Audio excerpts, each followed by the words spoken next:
Fala galera, beleza? Professor Rafael de Filosofia. Eu vou aqui nesse vídeo corrigir as questões que eu passei para vocês daquele texto chamado Para uma Concepção da Modernidade. Eu estou aqui com o meu notebook lendo eles e eu vou deixar essas questões e o texto também na descrição do vídeo para vocês irem acompanhando comigo, tá? Enquanto vocês assistem o vídeo, vocês podem ir na descrição já ler junto comigo. Então vamos lá, primeira questão. A leitura do trecho nos permite identificar características do Renascimento. Assinale a afirmativa que contém essas características. Então, a afirmativa que contém as características do Renascimento. Vamos lá. Alternativa A. Nova postura com relação ao conhecimento, a qual transforma o modo de entendimento do mundo e do próprio homem. Correto. Houve uma nova postura em relação ao conhecimento, e ele se volta mais ao homem, né? Como a gente viu, do antropocentrismo. Sim, então a A está correta, né? Vamos ver as outras. B. Ruptura com as concepções antropocêntricas. Já está errado aí. A ruptura ocorre com as concepções teocêntricas, né? Eles deixam o teocentrismo e adotam o antropocentrismo, né? Ou seja, Deus deixa de ser o centro das discussões e o homem é que passa a ser o centro das discussões. Então a B já está errada. C. Ruptura com o mundo antigo, a qual caracteriza um distanciamento do homem face aos diversos movimentos religiosos. Então, gente, na verdade, não é uma ruptura com o mundo antigo. Há um renascimento com os valores do mundo antigo, né? A Grécia Antiga e a Roma Antiga. Beleza? A ruptura está com o mundo medieval e não com o mundo antigo.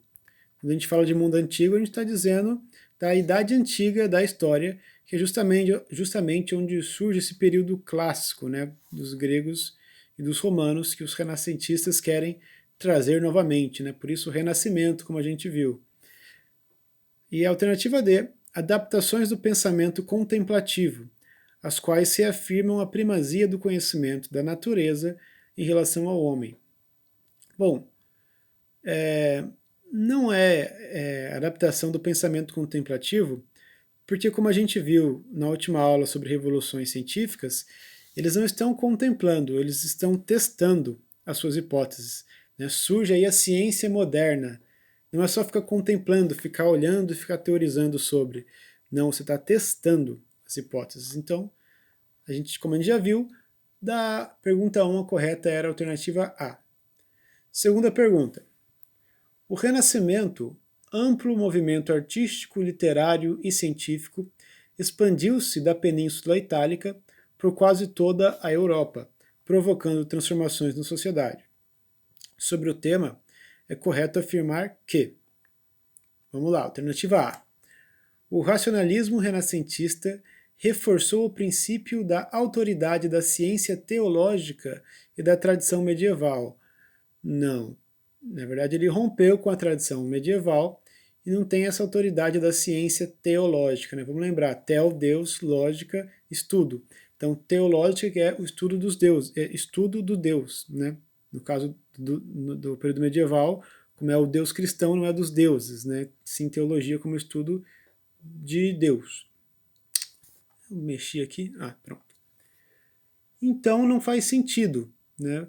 Porque a teologia era o conhecimento mais valorado pelos medievais, né? Então não existe essa autoridade da ciência teológica, até porque em muitos momentos a igreja foi contra a ciência, né? Quiseram condenar Galileu, ele teve que desmentir suas teorias, e enfim, houve um choque, né, da igreja com a ciência. Então, essa ciência teológica não faz o menor sentido aqui. Alternativa B.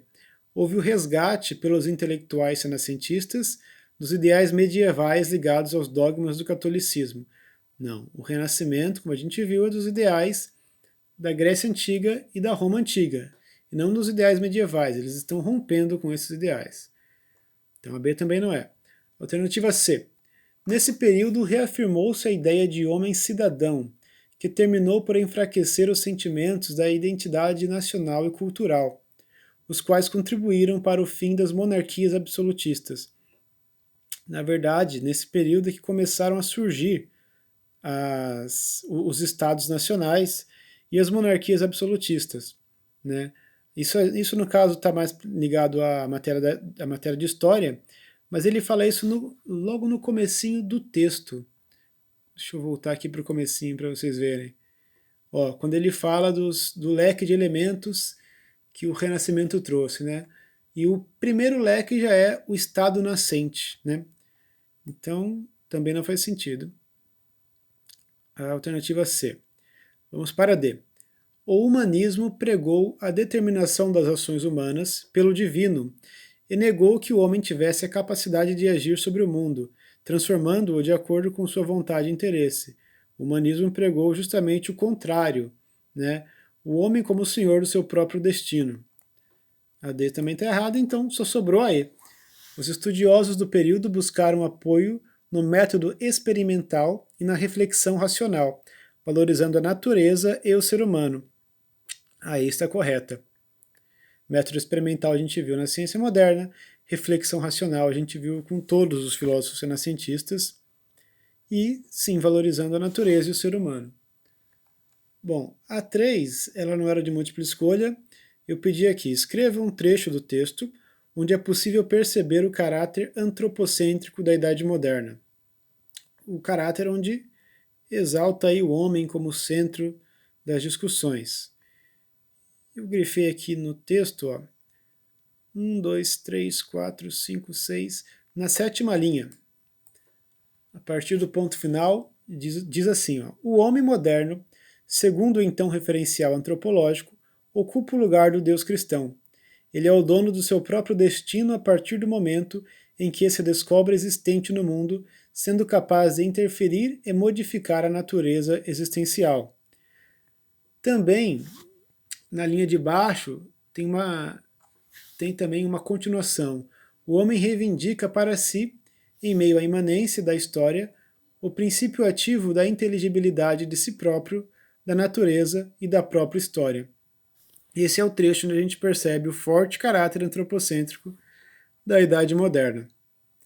Então, beleza? Questões corrigidas. Qualquer dúvida, pode entrar em contato comigo aí no WhatsApp, YouTube, e-mail, Google Classroom, onde vocês preferirem. Valeu!